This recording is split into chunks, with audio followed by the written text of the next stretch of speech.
Well, hello again. Welcome to our monthly sales and marketing webinar by Occupancy Advantage. I'm Mona Hilton, your host for today. And today's topic is one I'm passionate about. Get it? Valentine's Day. It's called No Lead Left Behind, and I'm really excited to share my perspective with you on this topic. Probably because I have been obsessed with this concept now in senior living for 7 years and for 17 years in residential living. Because I believe, after all, if one option nearby is historically placed, I believe, sorry, my phone decided to take over. I believe that if we could truly achieve the no lead left behind standard, then we would ultimately achieve maximum effectiveness of our sales and marketing. Now, as always, if you have any questions or you have something you'd like for me to cover, send it to me in the chat and I'll try to get to as many as I can afterwards. Well, since this is a Valentine webinar, let me start with a story about love, or maybe love gone bad. You can decide for yourself. Imagine you are a single lady and you're going to a dating website called Matchamate.com. So don't go looking for it. It doesn't really exist. But you go to this site, you're looking to see if there's anything out there that catches your eye, no pun intended, and you look through a few of the profiles and you start to click further. Before you could get to know any of them, Casanova here asks you to marry him. What? Hold your roses, Romeo. I was just looking for information. All you hoped for was a nice conversation, maybe a cup of coffee, certainly not a marriage proposal. How does that make you feel? You definitely might think twice before you go back to that site or any other dating website again, wouldn't you think? Now, I'm sure about half of you are wondering, what on earth does this have to do with sales and marketing? But stay with me. I'm illustrating a point here, and it is, after all, Valentine's month. But before I get to my point, I'm going to switch gears. I'll come back to the story.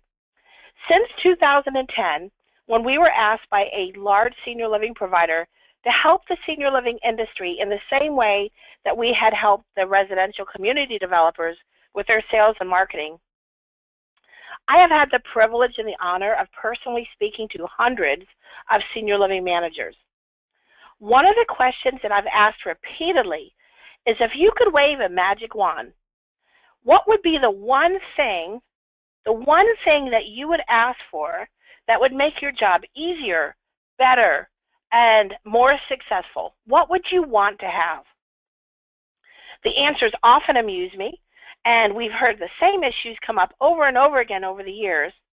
But many times I get this nervous chuckle and, hey, we need more leads, we need more move-ins. And that's immediately followed by a little bit of a laugh, as if to cover up how candid they were, and they act like they're just joking. But truth be told, all joking aside, that is what senior living providers really want: a constant supply of fresh leads and a higher number of those leads converting into residents, what we call a higher conversion rate. And since upwards of 87% of new leads today come through the internet, it just makes sense for us to focus our energies on starting there, with internet leads. Now, the notion of no more missed leads really requires, in our understanding, that there be 5 critical elements that come together just so, and that those 5 elements work flawlessly together, so that there is no missed leads that can fall through the cracks between the 5 elements. Everything has to be consistent, and we have to have smooth transitions at the juncture periods. So the first of those elements, in our opinion, is to attract leads. That's kind of a no-brainer. There's an old basketball adage that you miss 100% of the shots you don't take. That applies to leads too, because you miss 100% of the leads you don't attract in the first place. In other words, if leads are coming to your website and they're bouncing before they stick, you have absolutely no chance of capturing those leads, much less of turning them into residents. The flip side is, if like in our dating scenario, they come to your website looking for education or information, and you ask them for an immediate commitment like, hey, come visit our community or contact us now. Well, that's great if they're ready and they've already picked your community. But if they're just looking for information, that might be too invasive, a little too much too soon, kind of like our Casanova. When all they really wanted was to be educated on a topic that was important to them right now, information, and, maybe a nice conversation. Here's the thing. The reason that these third-party senior living referral sites work and continue to generate leads is because they're smart. They offer content that has value. They offer education and resources that's of interest to someone who happens to be in the market looking for senior living options or is having a problem that they're trying to solve. Unfortunately, the downside is that some of them out there, not all, but some of them have a business model of collecting leads and then selling them back to multiple communities, you and all of your competition, for a king's ransom. Now, what they do might sound complicated and intimidating, but the truth is you can accomplish the same thing very simply and without breaking the bank by providing these same type of what we call high-value resources on your own website that address the current concerns and questions of your prospects and family members. Not only do you cut out the expensive middleman, but you beat your competition to the lead. But you're also attracting, and this is important here, you're attracting leads that are earlier on in their decision-making process. While they're not ready to commit, they're still looking to be educated, and they're still open to options. So you get leads who aren't ready to request a visit or fill out a form because they know that when they do, they're most likely going to be bombarded. However, your leads have expressed interest in educational material or resources or have a specific concern, so you can provide them with a supply of similar resources to the one that they requested and continue to build your value with them. Now, another advantage, no pun intended, is that you get leads who have in many ways pre-qualified themselves and oftentimes have indicated for you what type of lead they are. So what I mean by that is a person who downloads Signs Your Parent May Need Assistance at Home article is not someone who's looking for a job or trying to find someone already in your community. They've also indicated that they're most likely a family member of a potential resident because of the subject content, the subject matter that they downloaded. Depending on who you want to attract, you can select or develop content that appeals to that specific target audience and attracts only them, whether that's family members or future residents and even referral sources. Some of the ideas are 7 compelling reasons why our residents live happier, healthier, and longer lives, or how to spot early signs of Alzheimer's. Element number 2 is that we want to capture those leads. Well, that too is obvious. The formula is the content that they're receiving from you has to be of much more value than the amount of personal information that you've requested in return. So things like name and email address is about the most you want to request initially on that first date, so to speak. And make sure that what they're receiving back in return is of much more value to them. We know it's all about great, valuable, topic-relevant content to get the click-through. But don't just congratulate yourself just yet, just because you got a click-through, because this, unfortunately, is where many leads fall through the crack. Let me explain. It's pretty normal or standard to get a click-through on your landing page and even send the lead an autoresponder thank you. You received them. And maybe even send you an email when a lead clicks through. That's great. But then what? What happens there then? This, unfortunately, is where many leads fall through the cracks into that black hole of missed leads because the systemization ends here. There's no automated process and there's no tracking after the click-through. That's why so many managers are always asking, what happened to all those leads we got? Where are they? The secret is you've got to find a way so that every single lead, no exception, instantly and immediately gets launched or put on the next element, which is lead nurture. We need to nurture those leads until they're ready. So here's the thing. Your lead did not give you permission to bombard them or call them. So what do? Well, it's Valentine's Day. It's easy. Just send them flowers. Flowers in the form of more resources, happy testimonials, personal invitations to be a resource, answer questions, give advice, so on and so forth. Since we know it takes 5 to 7 touches to reach a lead, we recommend that you plan out in advance 7 nurture touches spaced over several weeks. With each resource that you send to them, you also invite them to engage with you, to, so to speak, raise their hand or RSVP. And at any point during the nurture process, they can tell you that, hey, I have a question or I want to chat, and give you their phone number. In fact, they're giving you permission to contact them. Now you can congratulate yourself. The fourth step is we want to engage them personally. That's our objective, personal engagement. Not this kind, though. Engage your leads with person-to-person. Usually the first time it's by phone if they came through the internet. Ultimately, what you want to do is you want to determine if you can help this person or not. Said another way, you need to find out if this lead moves on to become an active prospect or becomes inactive because for one reason or another, you aren't a good match for them. We call this engagement process a discovery process. The truth is most people come to your website not knowing what they need or what they want. They don't know the difference between AL or SNF or CCRC. That's just acronyms to them.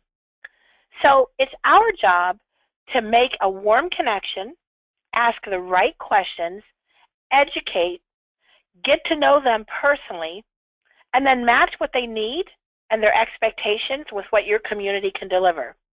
And then you can decide where to go next with this lead, if they're going to become a prospect or not.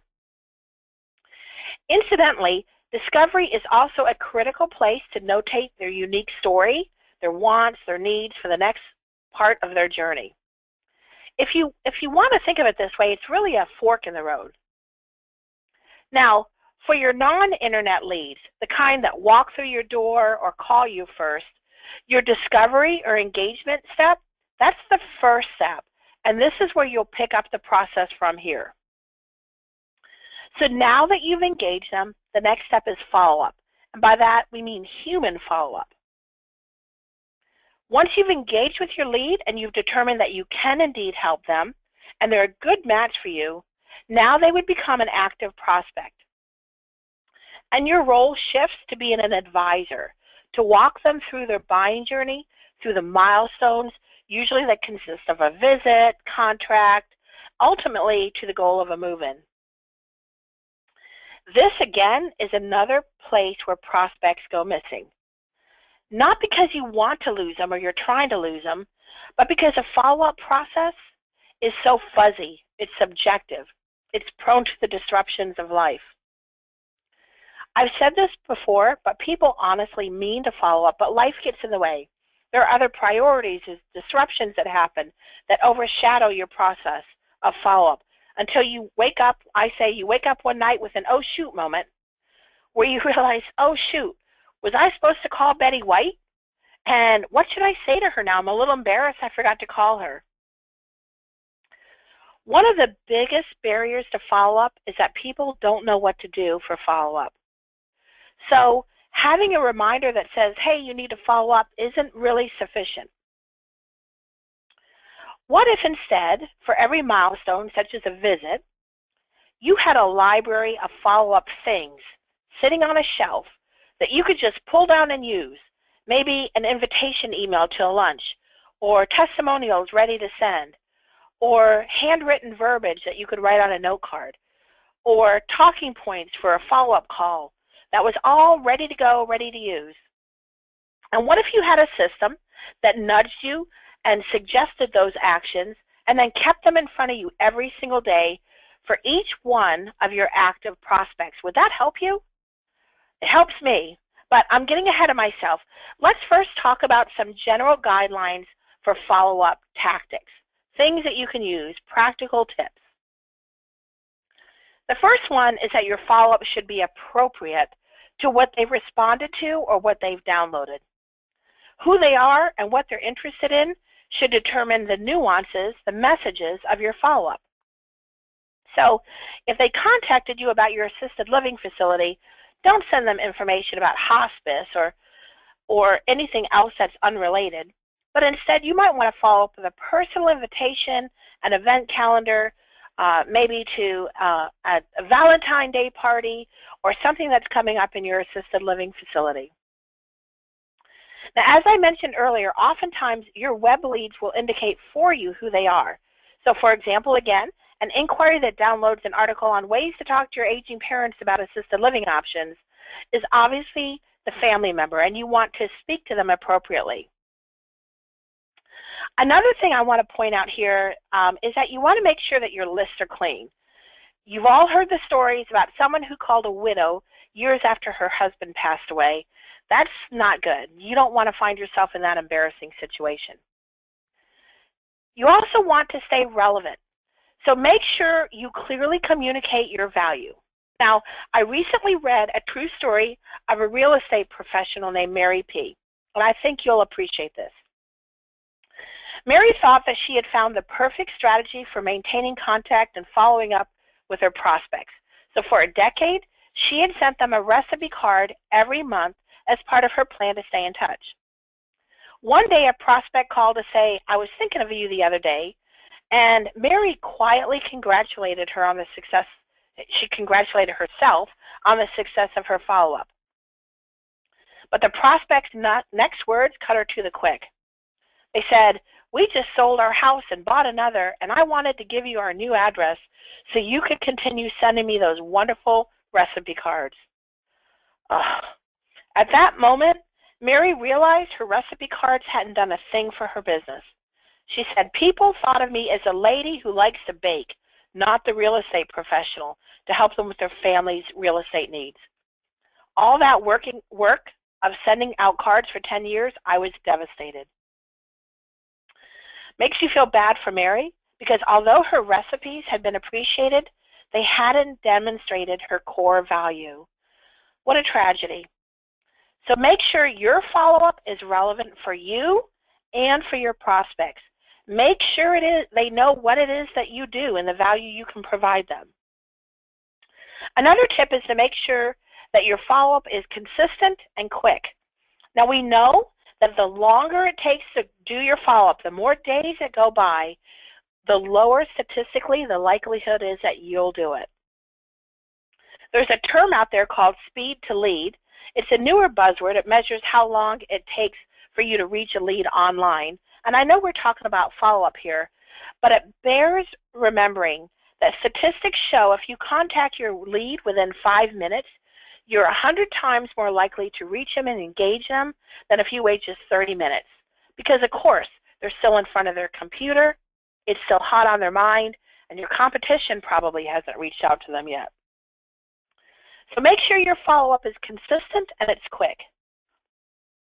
Another tip is to make sure your follow-up has a reason and a goal or an objective or a call to action. Whatever you do, don't just call and say, "Hey, I'm calling to follow up." You know how that makes you feel. You know exactly that immediately that they don't have a reason to call you.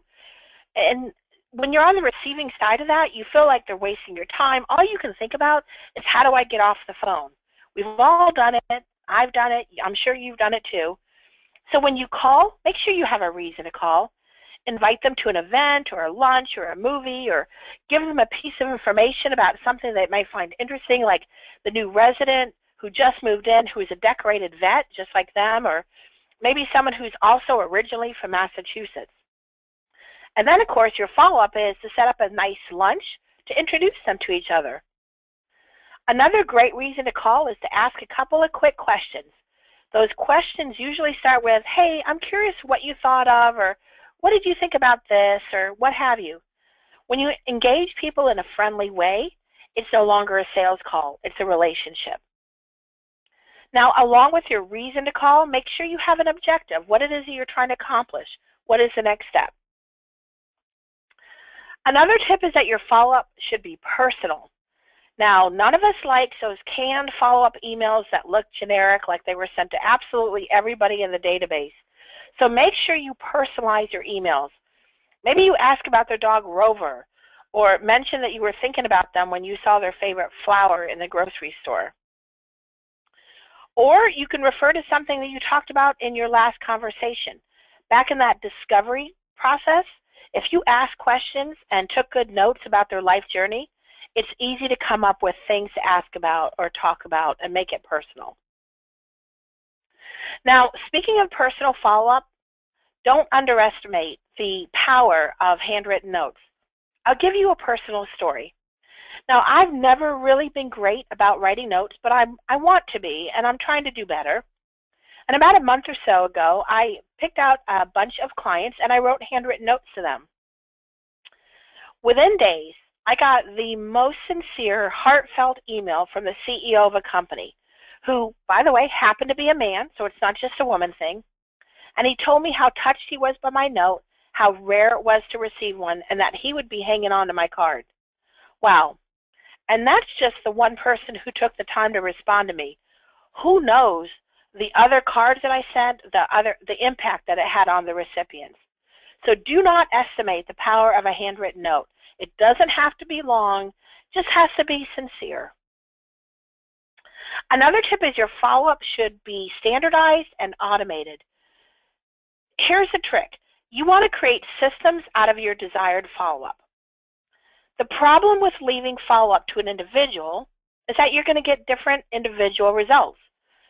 By standardizing and automating your follow-up, that allows your top performer who has this down pat and your new person who just started last week and had a little bit of training to follow the same methods, the same techniques, and ultimately get the same results. So your follow-up should be automated so you can avoid those oh shoot moments that I showed you earlier. It's a great place for technology to work for you. Also, you want your follow-up to be pre-planned. It's not haphazard or subjective or left to a person's memory. So it's pretty obvious, but you wouldn't get into your car and start driving from Fort Myers, Florida to Chicago, Illinois without having a road map or a GPS, right? Well, the same thing applies to your follow-up.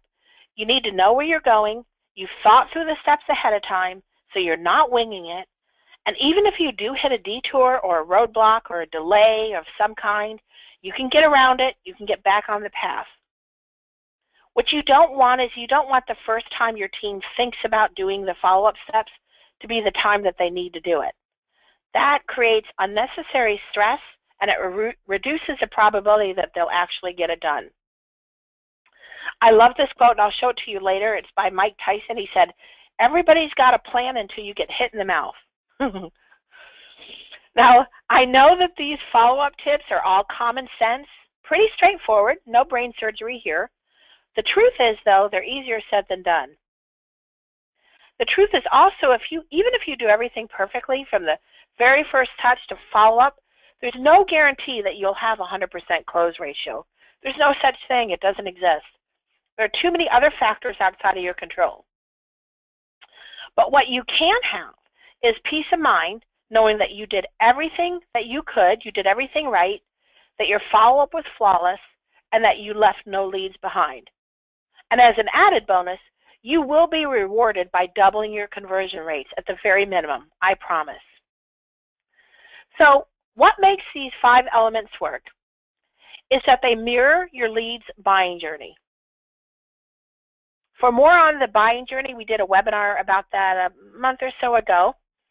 Send me a message in the chat. We'll be happy to send you the recording of that webinar.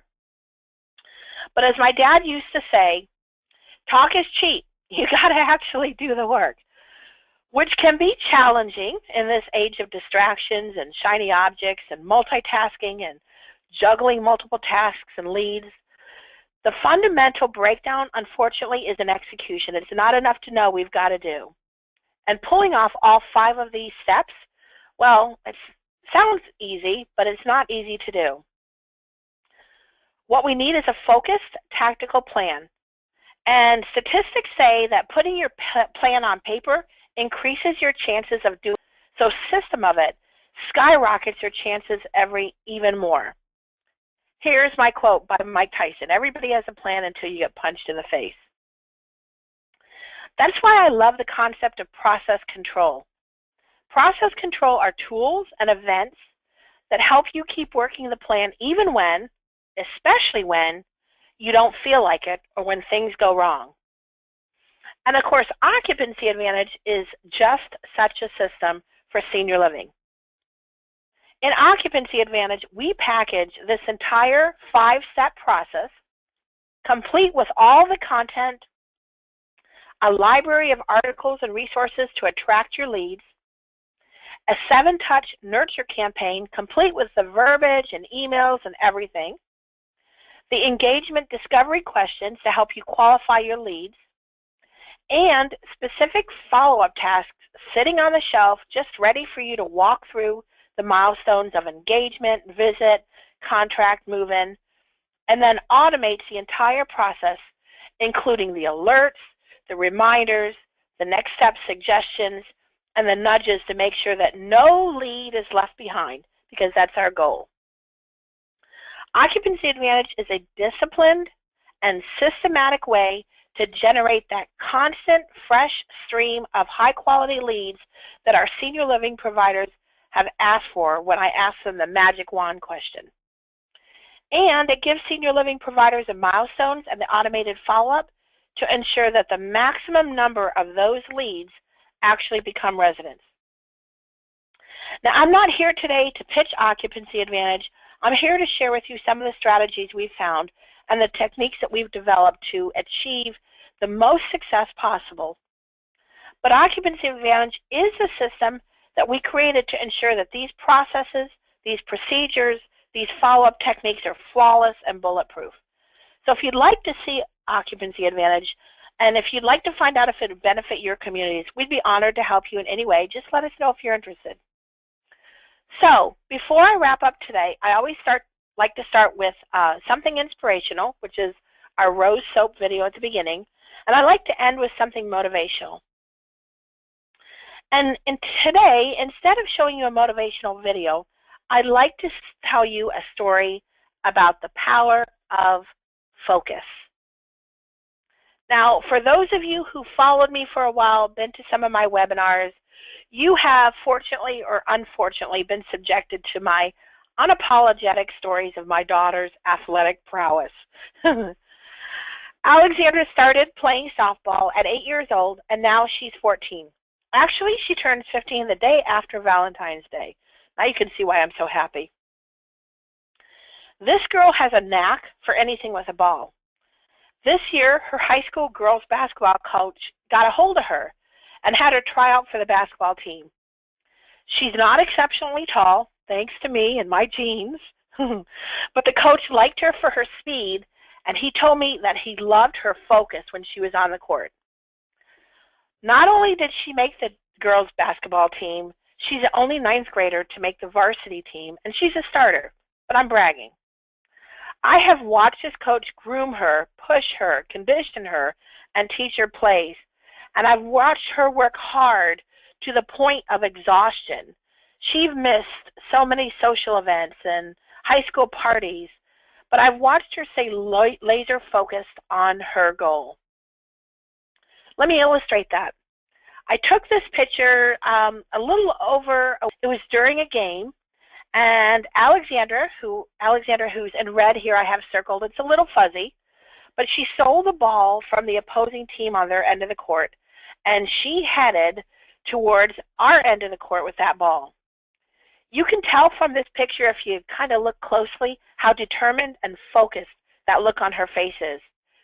She was not going to let anything or anyone get between her and that basket. As you can see here, she was using her body and her arm to push any opponent aside. She was truly laser focused. So as I'm watching this and I took this picture, it dawned on me that we need that sharp laser focus to get to any of the goals that we have. That kind of focus that blocks out every single thing but the goal. No opponents, no obstacles, no thoughts can get in the way. By the way, you don't have to believe every single thought that comes through your head. It's so easy to talk ourselves out of our own victory, to entertain thoughts and distractions and activities, some benign and some even good ones that get us off track. But use Alexandra's determination and focus as your inspiration. Look at her. You can tell she had nothing else on her mind. As I looked at this, I thought, what all the things that she could be thinking about that she was not thinking about. She wasn't thinking about her Facebook likes or who unfriended her, who followed her on Instagram. Or she wasn't thinking about her victories or her failures last year, last week, or even yesterday, or the latest in politics or world peace, or what she needed to add to her grocery list, or who won the Super Bowl. Ouch, sorry about that. She wasn't thinking about her hair or what people were thinking about her or what was on her to-do list or the dozens of emails that she needed to attend to in her inbox. She wasn't thinking about what she had to do tomorrow, maybe that board presentation or the latest news on LinkedIn or the countless other important things that bombard our minds every single day. She had only one thing on her mind. That basketball net was her goal. And God help you if you got between her and that goal. She would use her body to push you out of the way if you got into her way. So my question for you today is, what is your goal? What is it that you're after? Imagine what laser focus applied to your business, to your life, to your sales, or to any goal that you have. What would you be capable of if you pushed everything else aside and focus on that goal? Think about that. So, thanks again for sharing part of your day with me this month.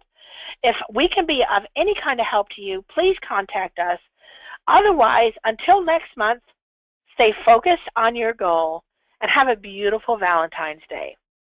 I do have one more video to show you.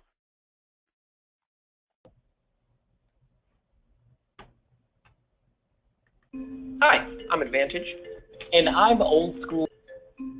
You're leaking. Have you ever figured out how much? If you figured that out, what are you doing? Oh, well, I just got a hot lead, processed it, started a personal follow-up, and am currently engaging them. Now we're chatting online. We don't really talk. Thank you, guys. Have a great afternoon.